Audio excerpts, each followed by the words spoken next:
안녕하세요 여러분. 중학교 졸업학력 검정고시 과학입니다. 저는 심경미고요. 오늘부터는 적중 예상문제 300제 풀이가 들어가게 될 겁니다.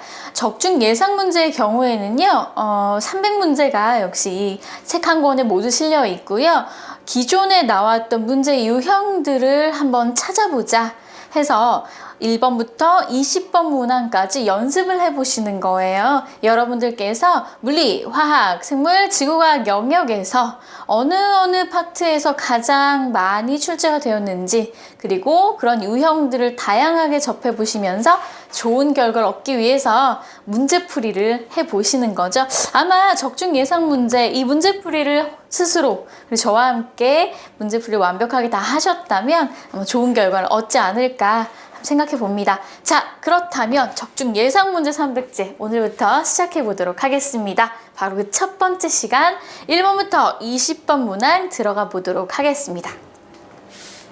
첫 번째 문항입니다. 다음 설명에 해당하는 힘은, 이런 유형은요 항상 출제되어 오고 있는 유형의 문제입니다.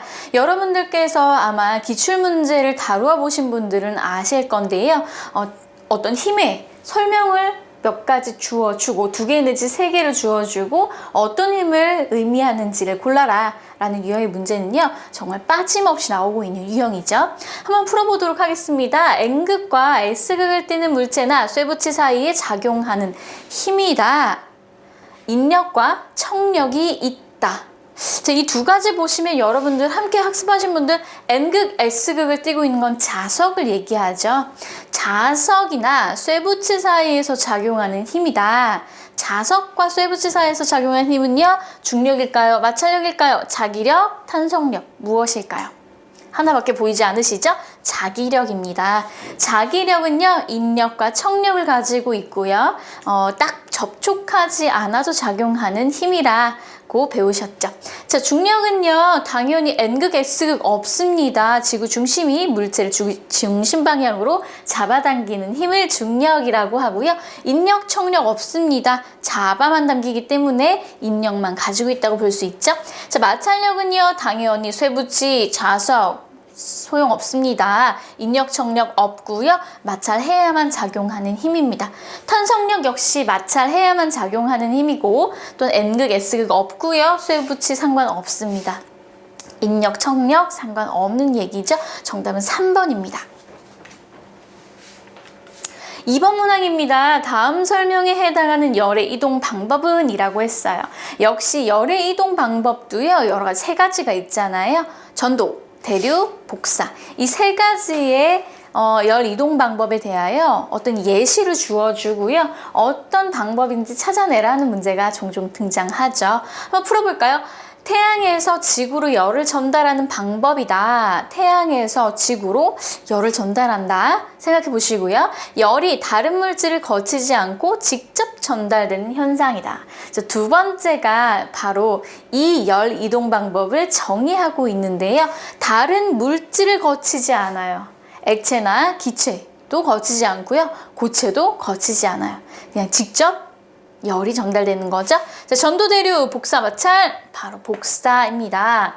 자, 마찰의 경우에는요, 열의 이동 방법이 아니죠. 그래서 과감하게 버리시고요. 전도와 대류 중에서 전도의 경우에는요, 후라이팬, 그렇죠? 고체 물질의 열의 전달 방법을 전도라 하고요.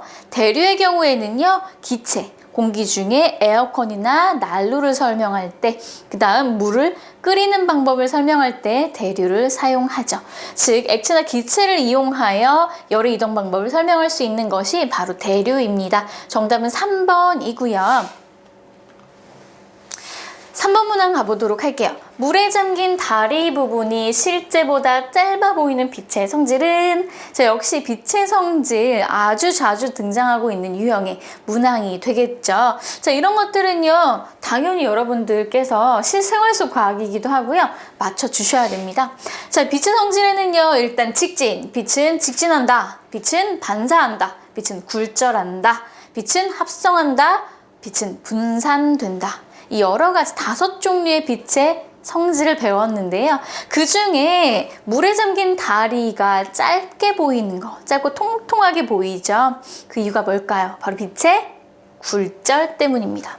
정답은 4번이네요. 실제보다 짧고 굵어 보여요. 여러분들 목욕탕에 가셔서 발가락이나 발목을 살짝 담궈 보았을 때 발목이 내 원래 발목보다 좀 더 두꺼워 보이거나 좀 더 짧아 보이는 경우가 있어요. 짧고 두꺼워 보이는 이유는 빛이 공기 중에서 직진하다가 또 다른 물질인 물을 만나서 굴절되면서 그 안에 들어있는 물체, 우리의 다리죠. 다리를 우리 눈으로 보낼 때 굴절하여 보내기 때문에 좀 더 짧고 두껍게 나타나는 겁니다. 빛은 직진한다, 직진하기 때문에 다리가 짧고 굵어 보이진 않아요. 반사하기 때문에 보이기는 합니다. 하지만 짧고 굵게 보이는 이유를 설명하진 못하죠. 합성의 경우에는요, 빛의 삼원색이 여러 가지 색깔을 나타내는 것을 의미하는데요. 이 문항에서는 색깔에 대한 설명이 없기 때문에 합성도 정답은 아니겠죠. 정답은 4번입니다. 4번 문항 갈게요. 그림은 A에서 D까지의 진자 운동을 나타낸 것이다. 속력이 가장 빠른 곳은 이라고 했어요. 자, 조건 한번 보실까요? 단, 공기저항과 마찰은 무시한다. 공기저항과 마찰을 무시한 상태에서 속력이 가장 빠를 것 같은 곳. 자, 이 운동은요, 지금 진자 운동을 그림으로 나타내고 있는 모양입니다. 자, A에서부터 출발한 진자는요, 쭉 B를 지나서 C, D로 갈 거예요. 그리고 다시 내려가서 A로 가고 D로 가고 하겠죠. 그런데 A, B, C, D 중에서 우리 운동 속력이 가장 빠른 곳은 어디일까요? 여긴 지금 정지해 있는 상태네요. 정지해 있다가 손을 딱 놓으니까 쑥 점점 속도가 증가하면서 B 위치에서 가장 속도가 빨라지고요. 다시 위로 올라가기 위해서 끙끙댑니다. 즉 속력이 점점 줄어들고 있겠죠. 속력이 점점 줄어들다가 뒤에 가서 또 딱 멈춥니다.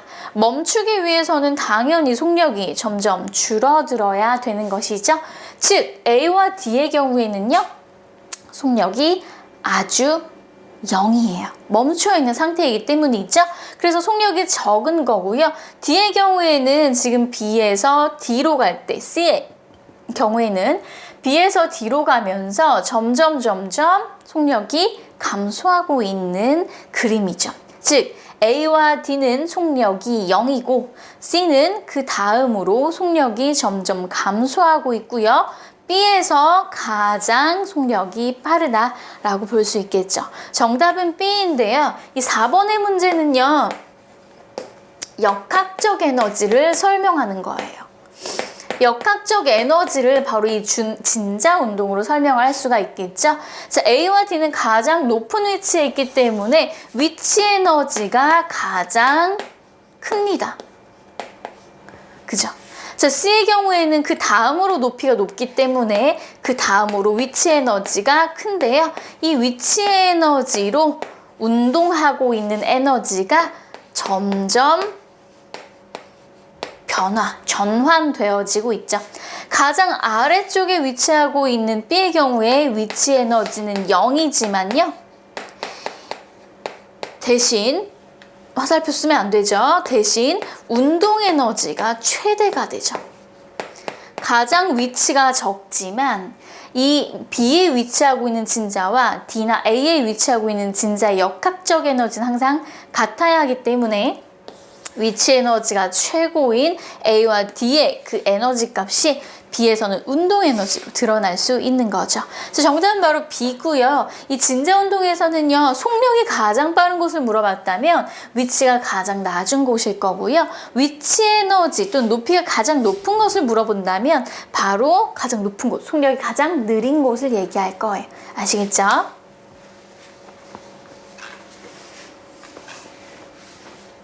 자, 5번 문항 가보도록 하겠습니다. 다음 전개로에서 전류계에 흐르는 전류의 세기는 이라고 했어요. 자, 여러분 당연히 이런 전기 회로도 문항은요. 하나 이상은 출제된다고 생각하시고 연습을 해 주셔야 됩니다. 자, 한번 볼게요. 5번 문항. 자, 뭐의 세기를 물어봤죠? 전류의 세기를 물어봤어요.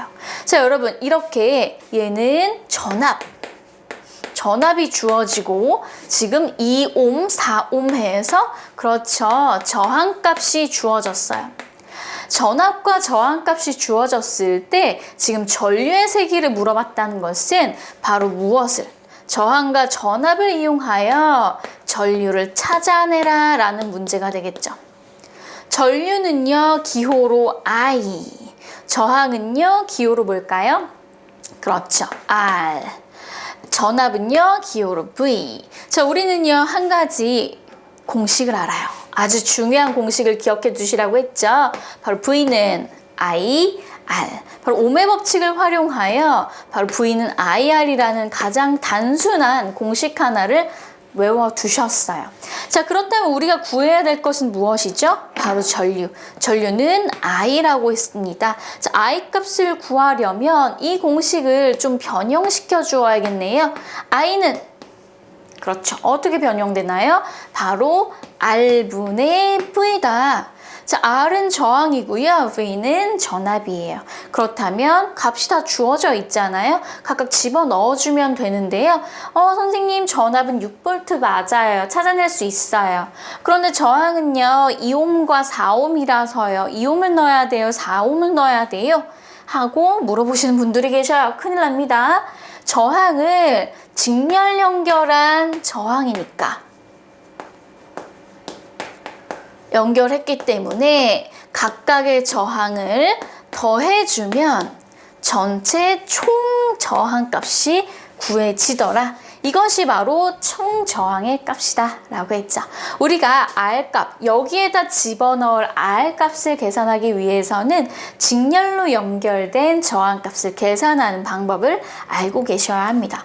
그렇다면 이 방법을 이용하여 구한 총 저항은 바로 6옴이 되는 거죠. 그렇다면 여기 이 빨간색 공식에다가 한번 대입해 볼까요? 자, V는 얼마죠? 6V. R은 6옴. 바로 나왔네요. 6분의 6. 바로 1A가 되는 거죠. 자, 여러분들 우리 기호 기억해 두셔야 되고요. 단위와 기호를 반드시 기억해 주셔야 돼요. 즉 암페어, 볼트, 옴은 단위가 되고요. 나머지 I, R, V는 그렇죠. 기호가 되는 거예요. 자, 이렇게 해서 정답은 바로 1A가 되겠습니다. 자, 여러분들 다 찾아내실 수 있으시죠? 이 문항에서는요. 저항의 직렬 연결에서의 전체 저항값을 어떻게 구하는지 아느냐라는 것을 물어보는 문항이기도 하고요. 옴의 법칙을 활용해서 전류의 세기를 구할 수 있느냐를 물어보는 문항이기도 합니다.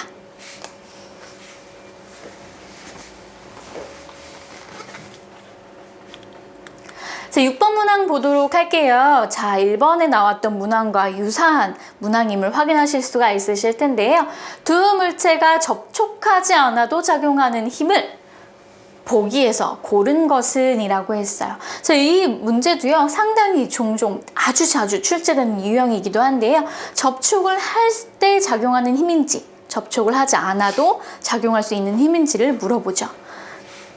볼게요. 보기, 기억, 중력, 마찰력, 자기력, 단성력. 이 네 가지 중에서 생각해보세요, 여러분. 중력의 경우에는 물체를 공기 중에 딱 손을 잡고 있다가 떨어뜨렸어요. 접촉을 하지 않죠? 하지만 이 공기 중에 물체가 떠 있나요? 그렇지 않죠? 아래로 바로 떨어집니다. 바로 중력이 작용하기 때문인데요. 접촉하지 않아도 작용하기 때문에 중력에 의하여 공기 중에 떠있던 물체는 아래로 떨어지는 겁니다. 마찰력의 경우에는요, 서로 다른 두 물체가 마찰할 때 접촉하여 마찰하는 그 접촉면 사이에서 일어나는 힘을 바로 마찰력이라고 하죠. 중요한 건 접촉면이라는 겁니다. 즉 마찰력은요, 접촉을 해야만 된다는 거죠. 디귿, 자기력의 경우에는요, N극, S극끼리 아니면 N극과 N극, X극과 S극 또는 쇠붙이와 자석 사이에서 나타나는 힘이에요. 자, 그래서 여러분들 생각해 보세요. 쇠붙이와 자석을 그냥 가까이만 가져가도 서로 잡아당기거나 아니면 밀어내는 힘을 발휘합니다. 자, 그렇다는 것은 접촉하지 않아도 작용하고 있다는 것을 알 수 있죠. 자, 리을 탄성력. 탄성력의 경우에는요, 여러분들 간단하게 다른 것들은 다 쉽게 생각하실 수 있는데 탄성력은 쉽게 생각이 안 된다는 분들이 계세요. 쉽게 생각하는 방법이 있습니다. 바로 용수철, 스프링 생각하시면 돼요. 여러분들 볼펜 안에 들어있는 스프링 생각하시면 바로 탄성력이 바로 떠오르실 겁니다. 볼펜 안에 들어있는 스프링이 바로 탄성력을 실험할 수 있는 도구가 되는데요. 그 스프링을요, 내가 손으로 꾹 눌러야 원래 상태로 돌아가려고 힘을 주겠죠. 제가 접촉하지 않고 가만히 내버려 두면 그 스프링이 아무런 움직임도 보이지 않을 겁니다. 즉, 탄성력의 경우에도요, 반드시 접촉해야만 작용하는 힘이라는 거죠. 그렇다면 문제에서 접촉하지 않아도 작용하는 힘이라 했으니 기억과 디귿이 정답이 될 거예요. 정답은 바로 2번입니다. 자, 이제 7번 문제 들어가 보도록 하겠습니다. 자, 섭씨 온도에 대한 설명으로 옳지 않은 것은 이라고 했죠. 자, 1번 물의 어는 점은 0도씨로 한다. 2번 물의 끓는 점은 100도씨로 한다. 3번 절대온도 273켈빈은 20도씨이다. 4번 어는 점과 끓는 점 사이를 100등분한 온도이다. 자, 섭씨 온도에 대한 질문입니다. 섭씨 온도는요, 셀시우스라는 학자에 의해서 발견된 그런 온도를 이야기하는데요. 물을 기준으로 해서 물의 어는 점을 0도, 물의 끓는 점을 100도라고 정의를 내린 거예요. 바로 셀시우스가 말이죠. 우리가 정의 내린 거 아니에요. 바로 셀시우스에 의해서 물의 어는 점을 0도로 하자, 물의 끓는 점을 100도로 하자라고 얘기했던 거죠. 그렇게 해서 0도와 100도 사이를 정확하게 하나씩 쪼개서 100등분한 값을 바로 섭씨 온도라고 얘기하는데요. 3번 절대 온도와 섭씨 온도의 관계는요, 섭씨 온도가 0도씨일 때 절대 온도 273 켈빈이 됩니다. 켈빈 온도, 즉 절대 온도의 경우에는요, 켈빈이라는 학자에 의해서 분자 운동을 얼마나 하고 있느냐, 그 분자 운동의 정도에 따라 그 수치를 나타낸 값을 바로 절대 온도라고 합니다. 그래서 얼어있는 물 분자들이 분자 운동, 제자리에서 진동하고 있는 그 정도를 켈빈 온도, 즉 절대 온도로 273이라는 수치를 나타낸 거죠. 즉 20도씨가 273켈빈이 아니라 0도씨가 273켈빈이라는 겁니다. 정답은 3번이 되고요. 셀시우스에 의해서 주장된, 그리고 지금까지 우리가 사용하고 있는 섭씨 온도 정확하게 기억해 두셔야겠죠?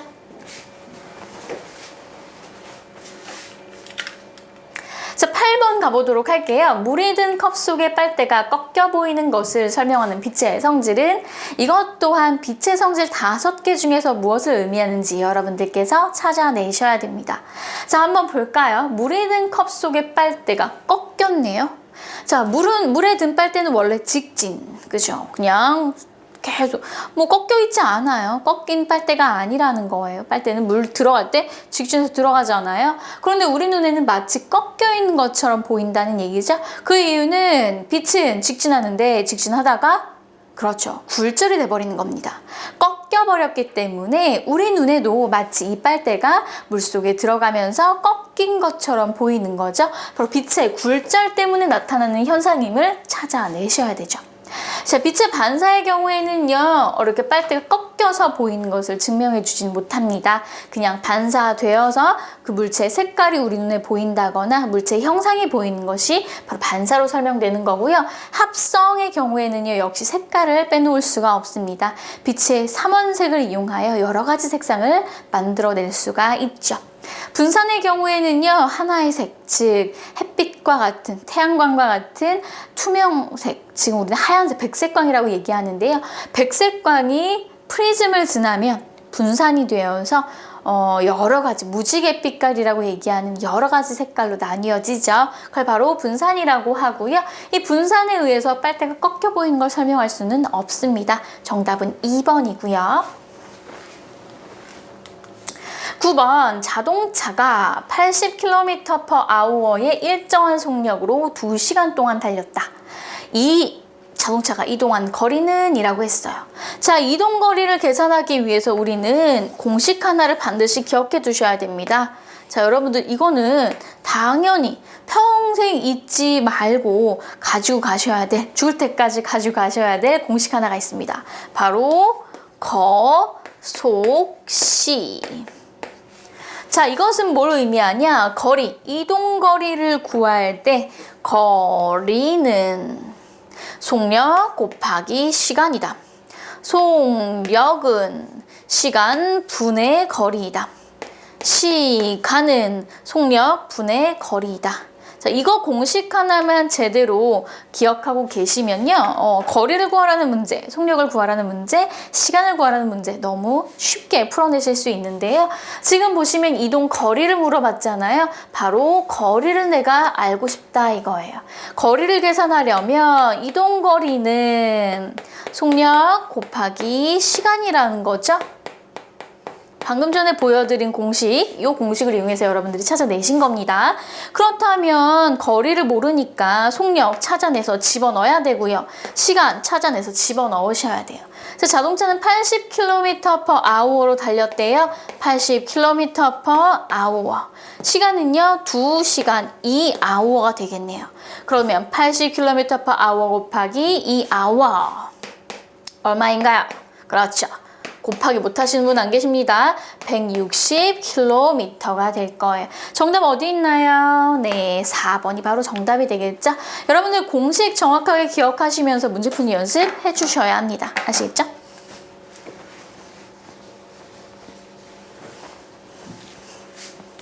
(10번) 문항 보도록 할게요.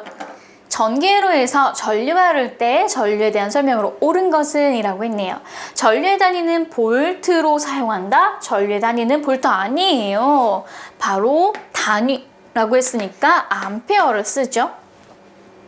2번 전류는 전지 마이너스 극에서 플러스 극으로 흐른다. 이거 중요합니다. 아니에요.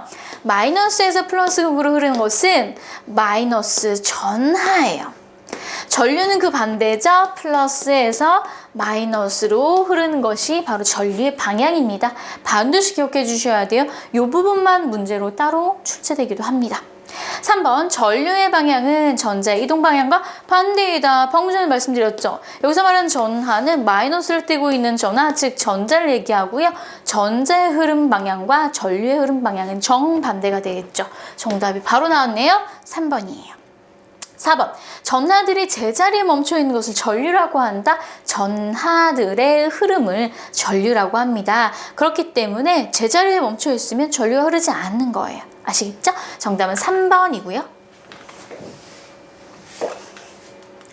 11번 가도록 할게요. 그림과 같이 물체에 새 힘이 작용하고 있다. 새 힘의 합력은 몇 뉴턴인가? 이런 문제 종종 출제됩니다. 힘의 크기를 합산할 수 있니? 힘의 합성을 계산할 수 있니? 라는 문제가 되겠죠? 자, 지금 나란하게 작용하는 힘 3개가 있습니다. 왼쪽으로 6뉴턴, 오른쪽으로 10뉴턴과 5뉴턴 작용하고 있죠? 자, 오른쪽 같은 방향으로 10뉴턴과 5뉴턴이 작용하고 반대 방향으로 6뉴턴이 작용하니까 반대의 경우엔 마이너스를, 같은 방향의 경우엔 플러스를 이용하여 계산해주면 몇 뉴턴이 될까요? 9뉴턴이 되는 거예요. 정답은 2번이고요. 11번과 같은 문항만 출제된다면 너무나 감사하겠죠. 여러분들 분명히 맞출 수 있는 문제이기 때문이죠. 12번 한번 풀어볼게요. 뜨거운 물에 있던 추를 찬물에 넣었을 때 찬물이 얻은 열량이 100kcal였다. 이때 뜨거운 물에 있던 추가 잃은 열량은 이라고 했어요. 여기서 중요한 개념 하나가 나오죠. 열량 보존의 법칙.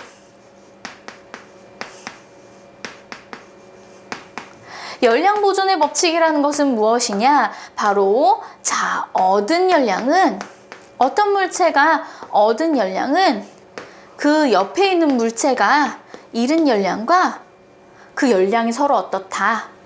같다. 그렇다면 지금 얻은 열량이 100kcal라고 했어요. 그러면 이른 열량도 얼마일까요? 그렇죠? 항상 같아야 돼요. 바로 열량 보존의 법칙입니다. 이른 열량도 100kcal여야 100kcal를 얻는 거예요. 아시겠죠? 정답은 그렇죠. 1번 100kcal가 되겠습니다. 12번 문항은요, 여러분 다소 어려운 느낌이 드는데요. 이 개념 하나만 똑바로 알고 계시면 열량 보존의 법칙, 내가 얻었어. 누구한테? 쟤한테. 제가 100을 줘야 내가 100을 받잖아요. 그렇기 때문에 누군가 잃은 열량은 누군가 얻은 열량과 값이 같아야 합니다. 아시겠죠? 13번 문항입니다. 다음 그림과 같이 평면거울에 빛이 입사할 때 반사각은 이라고 했어요. 이제 입사각과 반사각 우리 학습을 해보셨는데요. 이 중요한 게 있어요, 여러분. 빛의 반사라는 곳에서 반드시 항상 이 세상, 이 전 우주에서 반사는요, 입사각과 반사되어 나온 반사각이 서로 어떻다? 항상 같아야 합니다.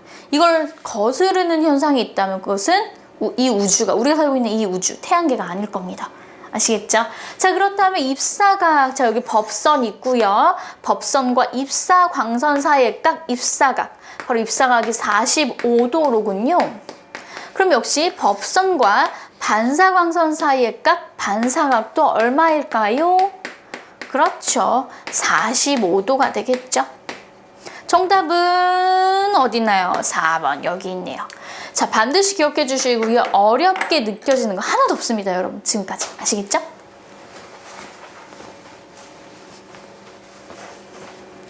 (14번) 문제풀이 한번 가도록 하겠습니다. 그림과 같이 지뢰를 이용하여 무거운 물체를 일정한 속력으로 들어 올릴 때 A에서 D까지 누르는 힘이 가장 작은 지점은 힘이 가장 작대요. 그러면 도구를 최대한 활용했다는 거죠. 자, 여기서 24번 문항은요, 여러분 반드시 기억해 주셔야 돼요. 자, 여기 이 점이 지금 받침점이 되겠군요. 받침점은 움직이지 않는 점이에요. 고정되어 있는 점을 의미하고요. 물체가 여기 있네요. 그렇다면 여기는 무슨 점일까요? 그렇죠. 물체가 있는 점. 우리가 얘를 직접 들어 올려야 돼요. 즉, 내가 이쪽에서 힘을 가하면 그 힘은 어디에 작용됩니까? 물체 쪽에 작용됩니다. 바로 작용점이죠. 작용점에 힘을 가하기 위해서 우리는 도구의 또 다른 방향에 힘을 가하죠. A 또는 B, C, D 중에 하나가 힘점이 될 건데요. 자, 작용점과 받침점 사이의 거리와 받침점과 힘점 사이의 거리 중에 받침점과 힘점 사이의 거리가 멀면 멀수록 힘이 가장 덜 들어요. 하지만 이동거리는 가장 길죠. 이동거리는 가장 크고요. 힘의 크기는 가장 적어요. 하지만 받침점과 힘점 사이의 간격이 짧을수록 이동거리는 짧아요. 그런데요, 힘의 크기는 더 커야 돼요. 그렇기 때문에 우리가 지금 이 문항에서는 힘을 가장 적게 들이는 지점이 어디냐는 거잖아요. 자, 힘을 가장 적게 들이는 것은 이동거리를 내가 포기하겠다. 대신 힘의 크기를 줄여볼래. 나는 힘 많이 는 거 더 싫어. 차라리 이동거리를 늘리겠어. 바로 D점이 가장 힘이 적게 드는 지점입니다. 정답은 4번이 되겠고요. 여러분들 지금 14번과 같은 문항은요, 상당히 난이도가 높은 문제라고 보여지는 문제입니다. 그래서 도구를 이용할 때에 특히 이 지렛대 원리에 대해서 종종 출제되기도 하기 때문에 여러분 반드시 짚고 넘어가 보셔야 될 문제가 되겠죠.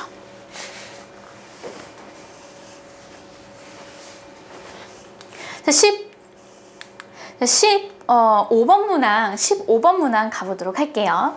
다음 전개로에서 A에 흐르는 전류의 세기가 2A이다. 자, 여기가 2A라는 거죠. 자, A와 전류의 세기가 같은 위치를 모두 짝지은 것은 이라고 했네요. 자, A, B, C 중에서 전류의 세기가 같아야 돼. 전류의 세기는 2A라고 했어요. 자, 그럼 B는 몇 A일까요? 자, 이것은 역시 하나 이론이 또 나오죠. 전하량 보존의 법칙.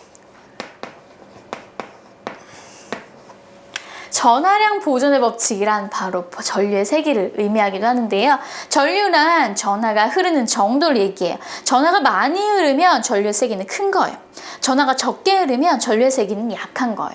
그런데요, 얘는 지금 도선이 하나예요. 여기에 전하량이 2A만큼 있다는 얘기예요. 여기 안에 들어있는 전하들이 2A만큼 있어요. 자, 아무리 얘를 지났다 손 치더라도 여기에 흐르고 있는 전하량도 몇 암페야? 2A만큼 있겠죠. 여기에서 빠져나갈 구멍이 없잖아요. 여기 흐르는 애도 2A야. 즉, B에 흐르는 전류의 세기는 얼마라는 겁니까? 2A라는 거예요. 자, 역시 마찬가지입니다. 아무리 전구 하나를 지났다 손 치더라도 이 사이에서 어디로 빠져나갈 구멍이 없어요. 구멍이 뚫려 있지 않아요. 또는 외부에서 들어올 구멍이 없어요. 그러면 이 한 줄기의 도선을 흐르는 전하의 양은 항상 일정하게 보존되어지겠죠. A 지점이 2A라면 B나 C 위치도 지금 하나의 도선 위에 존재하는 위치이기 때문에 전하량은 일정할 겁니다. 그게 바로 전하량 보존의 법칙을 의미하는 거고요. 정답은 B와 C가 모두 A의 전하량과 같은 만큼의 전류의 세기가 흐르겠죠. 바로 2A씩 말이에요. 정답은 3번이고요. 전하량 보존의 법칙이라는 개념 반드시 기억해 주셔야 합니다.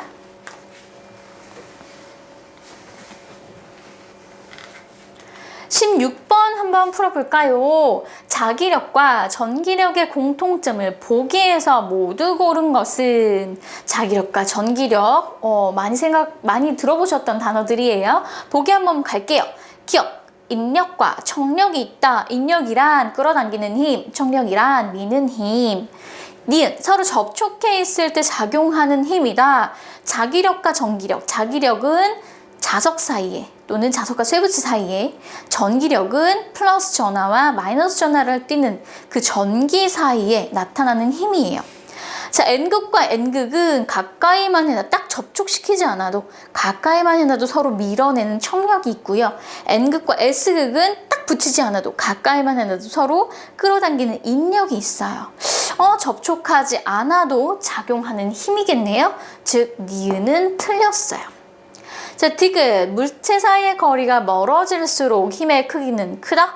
물체 사이의 거리가 크다는 것은, 멀다는 것은 자기력을 나타내는 자석 2개, 그 자석이라는 물체 2개의 간격이 멀어지거나 자석과 쇠붙이의 간격이 멀어졌을 때, 그 물체 사이의 거리가 멀어졌을 때 어떻게 작용하느냐를 의미합니다.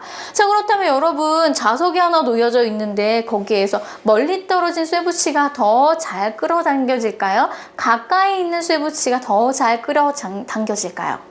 그렇죠. 당연히 가까울수록 가까이 있는 쇠붙이가 더 잘 끌어당겨질 거예요. 즉, 멀어지면 안 된다는 얘기입니다.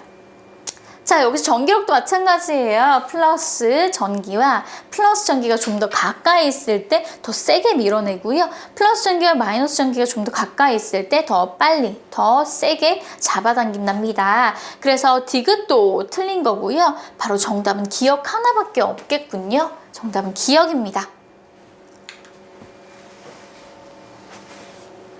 17번 가도록 할게요. 열의 이동에 대한 설명을 옳지 않은 것은 1번, 이동한 열의 양을 열량이라고 한다. 그렇죠. 두 물체 사이에서 이동한 열의 양, 그걸 열량이라고 하죠. 열은 온도가 높은 곳에서 낮은 곳으로 이동한다. 그렇죠. 뜨거운 물과 차가운 물을 섞어 놓으면 뜨거운 물의 온도는 내려갑니다. 하지만 차가운 물의 온도는 올라가죠. 그 이유는 뜨거운 물이 차가운 물에게 열 에너지를 전달했기 때문이고요. 2번이 맞는 얘기가 되겠죠. 3번, 두 물체의 온도가 같아지면 열의 이동이 균형을 이룬다. 바로 이것을 우리는 열평형이라는 단어를 사용해서 설명했었습니다. 3번도 맞는 얘기가 되겠죠. 4번, 이동하는 열의 양은 두 물체의 온도의 차이와 상관없이 항상 같다. 자, 생각해보세요, 여러분. 10도짜리와 20도짜리의 물이 있어요. 10도와 20도의 물이 있는데 그 둘을 접촉해 놨을 때 20도씨의 물은 15도가 될 거고요. 한번 써볼까요? 이 두 개의 물을, 도시죠? 이 두 개의 물을 접촉해 놓았을 때 이 물의 온도는요, 15도가 되겠죠? 왜요? 1로 5만큼 이동시켰으니까. 이 물의 온도는 역시 15도씨가 되겠죠? 이러면서 이 두 물은 15도로 열평형을 이룰 거예요. 자, 여기서는 이동하는 열의 양이 5였어요. 하지만 이번에는 우리가 40도씨와 10도씨를 한번 계산해 볼게요. 40도씨와 10도씨의 물을 이동했네요. 정확히 중간에서 멈출 거예요. 그렇죠? 그렇다면 여기는 10도 내려가고 10도 올라가고 그러면 30도, 20도, 25도, 25도. 자, 어떻게 된 겁니까? 바로 15도 열 에너지가 이동한 거예요. 자, 이렇게 온도 차이가 많이 날수록 10도만 나느냐 30도가 나느냐의 차이에 의하여 열의 이동량이 서로 달라진 걸 확인하실 수가 있으시죠? 이렇게 이동하는 열의 양은요, 두 물체 온도 차이가 클수록 달라집니다. 더 많아집니다. 아시겠죠? 자, 이렇게 해서 정답은 4번이에요. 역시 이러한 유형의 문제도요, 상당히 어려운 느낌을 받으실 수 있는 유형인데요. 나머지 1, 2, 3번이 너무나 명확하게 정답, 옳은 이야기이기 때문에 4번 조금만 더 생각하셔서 무엇이 틀렸는지를 찾아낼 수 있는 문제입니다.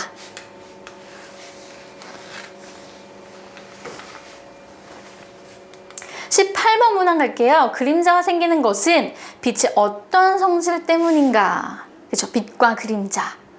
이런 얘기 많이 들어보셨죠? 빛은요, 그림자를 만드는 하나의 굉장히 우리가 아직까지도 다 파헤치지 못한 영역이 있을 그런 영역입니다. 그런데요, 이 빛이 무엇하기 때문에 5가지 성질 중에 무엇 때문에 그림자를 만들기도 하는데요. 빛이 쭉 오다가 뭔가 빛을 통과하지 못하는 사람과 같은 저는 빛이 투과하지 못하죠. 저를 뚫고 빛이 제 뒤까지 제 얼굴을 뚫고 지나가지 않잖아요. 저와 같은 어떤 사물과 같이 빛이 통과하지 못하는 사물에 막혀서 직진하던 빛이 나아가지 못한다면, 더 이상 직진하지 못한다면 그 물체의 뒤쪽에 그림자가 생성됩니다. 바로 빛의 무엇 때문인가요? 네, 방금 전에 말씀드렸죠? 바로 직진. 직진하던 빛이 더 이상 직진하지 못하도록 중간에 장애물을 만나게 되면 직진하지 못하고 그 뒷면에 그림자를 형성하는 겁니다. 자, 반사굴절 분산의 경우에는요, 반사는 빛의 반사, 빛의 굴절, 빛의 분산. 빛의 분산은 색깔 하나, 백색광을 무지개 빛깔의 색깔로 나누어주고, 굴절의 경우에는 빛이 꺾이는 거예요. 서로 다른 두 종류의 물질 사이에서 빛이 직진하다가 꺾이는 경우를 바로 굴절이라고 하고요. 반사의 경우에는요, 거울과 같은 평평한 면을 만나서 동일하게 반사되어 우리 눈으로 들어오면 사물이 보여지는 거죠. 정답은 1번이고요. 19번 문항 갈게요. 그림과 같이 50N의 책상을 한쪽 방향으로 밀어서 3m 이동시켰다. 이때 한 일의 양은 이라고 했어요. 한 일을 계산해보자 라는 건데요. 한 일의 양을 계산할 때 일의 양 계산하는 방법. 그렇죠. 힘의 크기 곱하기 이동 거리입니다. 자, 힘의 크기 어디 있나요? 50N을 이용하였다고 하죠. 물체의 무게가 바로 우리가 작용해야 될 힘의 크기와 같습니다. 그 다음 이동거리는 3N 아니고요. 3m가 되겠죠. 자, 그렇다면 50N과 3m, 50N 곱하기 3m는 150 줄, 1의 단위는 줄로 나타내는 거 아시겠죠? 줄의 경우에 사람의 이름을 따서 만든 단위이고요. 정답은 150줄이 되겠습니다. 19번과 같은 문항도요, 굉장히 자주 나오는 문항인데요. 여러분들이 쉽게 맞출 수 있는 유형으로 출제가 됩니다. 자, 오늘의 마지막 바로 20번 문항 풀어보도록 할 텐데요. 니크롬선에 2V 전압을 걸어주었더니 100mA의 전류가 흘렀다. 이 니크롬선에 4V의 전압을 걸어주면 몇 mA 전류가 흐르는가? 자, 여기서는요, 전압과 전류의 관계를 아셔야 됩니다. 전압이요, 바로 그렇죠. 전지를 말씀하는 거예요. 전지 개수가 하나일 때보다 2개일 때 더 전류의 세기는 커지죠. 즉, 전압이 증가할수록 전류의 세기도 증가합니다. 선생님, 저는 이런 개념 이렇게 이해하기 좀 어려울 것 같은데요. 자, 그럼 여러분, V는 IR이라는 오음의 법칙을 이용해 볼까요? V가 전압인데요. 전압이 증가하면 I가 바로 전류죠. 전류도 뭐하죠? 증가해요. 그렇죠. 바로 이 공식만 봐도요. 서로 어떤 관계인지 비례 관계인지 알잖아요. V가 증가했어요. I 값도 이쪽 값도 증가하겠죠. 자, 그렇다면 V가 증가하면 I도 증가하는구나. 그러면 방금 V가 얼만큼 2V에서 4V로 그렇죠? 증가했어요. 전류의 경우에는 100mA에서 몇 mA로 증가할까요? 그렇죠. 정확히 몇 배 증가했으니까 곱하기 2배 증가했죠. 곱하기 몇 배? 2배. 그렇다면 100mA 곱하기 200mA가 되겠죠. 계산 가능하신지요? 정답은 3번이 되겠고요. 자, 여러분들은 이 V는 IR 그리고 전압과 전류 사이의 관계가 어떤 관계인지, 비례 관계인지, 반비례 관계인지를 찾아내실 수만 있다면 아주 간단하게 풀어내실 수 있는 유형의 문제가 되겠죠. 여러분들 이런 20번 문항도요. 상당히 자주 출제가 됩니다. 다소 어렵게 느껴질 수 있는데요. 아주 간단하게 지금 저처럼 풀어내시면 됩니다. 자, 오늘 수업 여기서 마무리하고요. 여러분 다음 시간에 21번 문항부터 40문항까지 찾아뵙도록 하겠습니다. 오늘 풀어본 문항 반드시 다시 한번 확인해 볼 수 있도록 하시고요. 화이팅입니다. 다음 시간에 뵐게요.